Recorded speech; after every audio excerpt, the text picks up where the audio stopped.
It might be hard for some listeners to imagine me as being just another consumer, or as a fairly normal person, but it's true.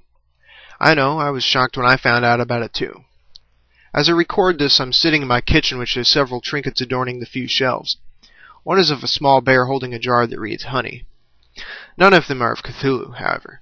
And yes, the bear is from my mom. It's cute, damn it. I'm wearing worn-out jeans with a hole in one knee, a t-shirt from a local punk band, and I'm currently regrowing my mustache. With the exception of the awesome mustache, there are at least 200 other guys in my town that look like me. So to follow that I do a few normal things too. One of them is being a good robotic American consumer. While I despise credit cards, I do tend to go into La La Land every time I go into a grocery store. There's just so much cool shit to eat. It's like each aisle is a display in a game show, and I have to make the right choice. My dad once taught me how to get all the essential groceries for a week with just $40. Nowadays it's more like $60, but I still manage to do it every time. Just don't put back the marshmallows, fucker. Essentially, there are 3 things that are sold that the companies selling them are guaranteed to get money from me. That's cheese, coffee, and cigarettes. Now, before leaving me a nasty comment about how smoking kills, realize that, for one, this is my fucking video. 2, it's my choice, not yours. But on that note, I will concede that it is a compulsive addiction that is known to carry carcinogens. Now on to coffee and cheese. I love coffee. Hot, regular-ass coffee. And by regular, I mean basically anything that isn't amaretto. Seriously, what the fuck is that? It tastes like cherries shot out of the ass of a giraffe with limp dick syndrome. Now there's cheese. Not any kind of cheese. White sharp cheddar. Has to be white. By far the best cheese I've ever eaten, and it's cheaper than a San Bernardino hooker. I don't eat it with meat and crackers. No. I eat it alone. It's pretty much the shit. Now, with my 3 essentials and a few other items like toilet paper and hemorrhoid cream, I approach checkout. Self-checkout is a scam perpetuated by small men with even smaller penises and most likely bad taste in music. The clerk is undoubtedly a Filipina named Juanita or Gladys and wears the expression of someone who really needs to undo a wedgie but has enough decency to realize they're in public. She's good at her job, the no-brainer that it is, but her entire attitude changes when I ask for a carton of the Cowboy Killers. Even though she works the line right in front of the gigantic display of all kinds of cigarettes, she raises one of her drawn-on eyebrows and says something really scolding and condescending in her thick accent. It's like she was meant to work there.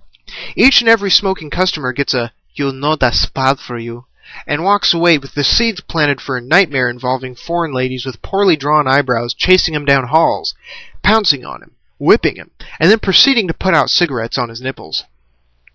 In general, I think the people who work directly with customers are probably the exact opposite of the kind of people who would be great for the job, myself included. I don't even need to buy self-destruct products to inspire their wrath. I'm pretty sure everyone has met the kind I'm about to describe. White trash female, lots of really boring and muddy looking tattoos, one piercing, usually nose, and a butch lesbian haircut. They're usually determined to have a bad day and want the whole world to share it with them. I walk up with a Coke and some gas money, smile, and in a return I get a look that would make Clint Eastwood cry. One time I actually confronted one about it because I was bored, and I got something back about being judgmental. What? I was confused. Was this actually occurring? Could anyone with those kind of glaring eyes have the balls to label anyone else judgmental? Well, the simple answer is yes, I am judgmental, but still, the WTF factor remains. You know, my aunt once told me not to be so judgmental. Not even 10 minutes after she got done calling former President W. Bush a male chauvinist pig who hates gays, she scolded me for having a negative opinion about George Lucas. You shouldn't be so quick to judge someone you haven't even met. You know, I should probably schedule some time this summer to go south and visit her. It'd probably make for some funny blog entries. One time I asked why building a Walmart a mile away from the pyramids of the sun and moon in Mexico was such a big deal. She looked at me with a condescending look and said, "Because some things are sacred." I guess that's what you get when you combine a bitchy Hispanic lady with a bitchy New Age lady. Then there's this one guy who has some kind of weird-ass Eeyore syndrome.